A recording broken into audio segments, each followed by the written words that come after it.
Alright, and we are back with Speed Gaming Live Marathon 2020. We are continuing the Retro Gaming Live block with Ninja Spirit by Baldnate. Baldnate, the floor is yours. Thank you. Howdy, folks. Hope you're ready for more RGL TV-based ninja retro speedrunning action. So let's go ahead and get started. And let's go. So, this is Ninja Spirit for the TurboGrafx 16. It's a port of an arcade game of the same name. In this community, we play with the PC Engine mode, which is basically a for-home, easier version of the game. You get hit points, the enemies are less plentiful, they have less hit points, just less dangerous. It's still a fantastic speed game in my opinion.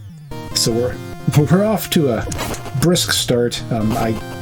You'll notice there's a whole bunch of ninjas just everywhere, throwing kunai, swinging swords.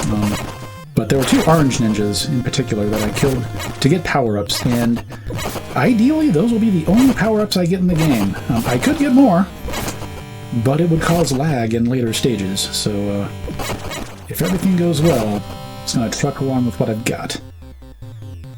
So we're walking. I'm trying not to jump,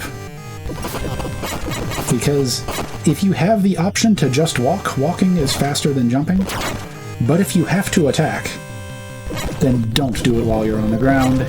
If you attack while you're on the ground, you stop walking, so instead we take these little bunny hops. Hop just a little bit, throw some ninja grenades. By the way, we're going to be using these ninja grenades for almost the entire run. Here's our first boss. Most of the bosses in this version of the game go down really quickly to the barrage of ninja explosives.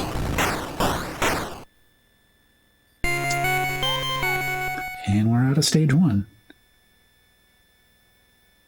Oh, I see some fantastic DB styles in chat.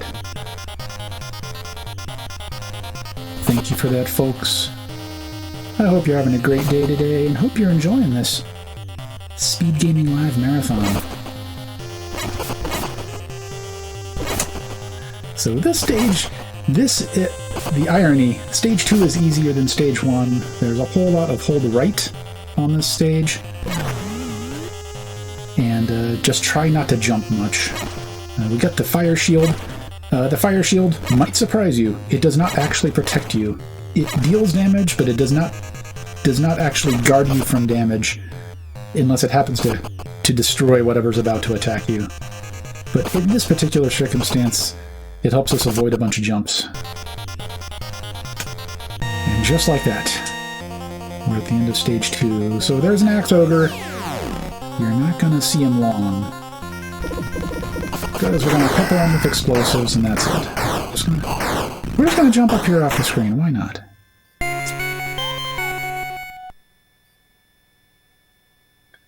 So now with stage 3, I would generally say this is when the game comes into its own. You start to see much more of the enemy variances, and you start to see more one-hit kill enemies. So these giant zombie samurai, in the community we call these DeVitos, and they come out there, they got a really big hitbox on that sword swing, and it is a one-hit kill. Okay, we've taken a little bit more damage than I would like to take, so we're going to switch to the sword a little bit early, and now we're going to start jumping. And you might remember I said, but Nathan, you said that jumping was slow. Well, this is swamp though, so if we walk in the swamp, it's real slow, so we're just going to take jumps over this swampland. I also switched to the sword because there's these ghost wolves coming from all directions, and the sword is a real effective way of keeping them at bay. Now we're just waiting for Big Ninja Man, and just like all the other enemies, he goes down to the barrage grenades.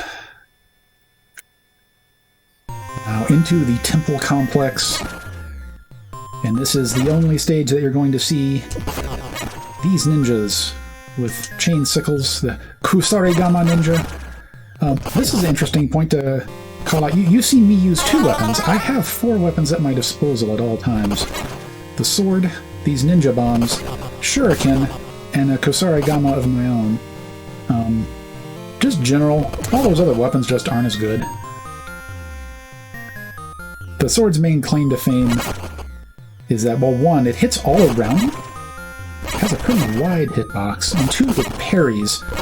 So it will parry kunai and shuriken around. It'll push back enemies that are in the middle of a melee attack. And for those bow staff monks, if their staff is in the air, it will reverse course of the staff if you parry it and go to return to the monk.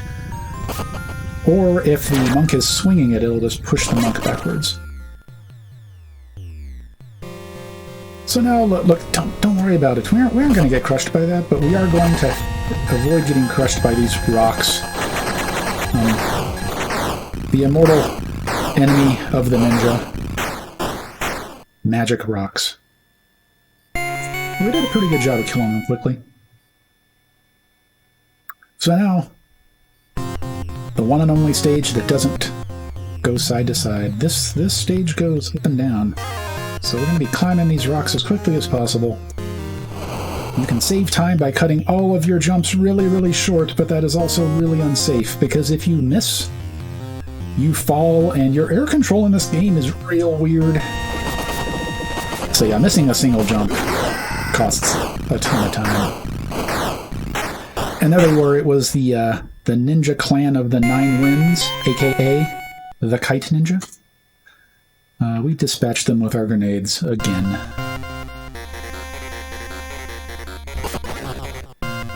So stage 6 that we're on right now, this is where they pull out all the stops. Lots of different enemy types at once. A pretty big variation. Also, those jumping swordsmen? Not these, the ones before. The ones that don't look like ninjas. Those have one-hit kill sword swipes. And now we're about to change up. Now we've got an aerial assault. We've got monks on the ground. These flying ninjas also attack us with lag. If I let them get too numerous on screen, or if they decide to throw a whole bunch of kunai at once, it just gums up the works. I'm trying as hard as I can to, 1, not get killed by the monks, who deal lethal damage, but also to shoot behind me quickly to sweep away all those kite ninjas. And now, we call this the 7th inning stretch. This is a whole parade of DeVitos, but I'm standing on a safe spot, so we're just going to hang out here, throw grenades downward, and wait until it's over. Also, interesting fact, you can just wait here and let them swing their swords. They won't hit you in the safe spot, and eventually they will just despawn and you'll move along to the next stage. It's very weird. If you didn't have a safe spot, this boss would be substantially more challenging. But there is, and there we are. So we're heading into the last stage. I will warn you now, at the end of this game, the game is going to flash the whole screen in a big old strobe. So if you are photosensitive, I'm just warning you now. This would be a good time to look away. Just listen to the action. So in the community, we refer to this part of the stage as the fart cave. All those little puffs of smoke, they do damage, and they seemingly do a random amount of damage. And here's the ninja pit of death. So all of these ninjas coming up at me, they will kill me with a mere touch. But thankfully, it is the same pattern every time, so it's just a matter of memorizing how you need to swerve through it. And we're heading up to the final boss. And time. And that's Ninja Spirit. Done pretty quickly. 906. 906, pretty solid time. And there's that flash, and it'll be over soon. And what happens? Our revenant vengeful ninja turns back into the White Wolf, the spirit of revenge itself. And now it's time for Hot Jams. But with that, I'll say, as this credit music plays, thanks for having me. And there's more Marathon to come, and more RGL block to come, too. Alright, well thank you very much, Baldnate. That was a very spirited run of Ninja Spirit. Thank you.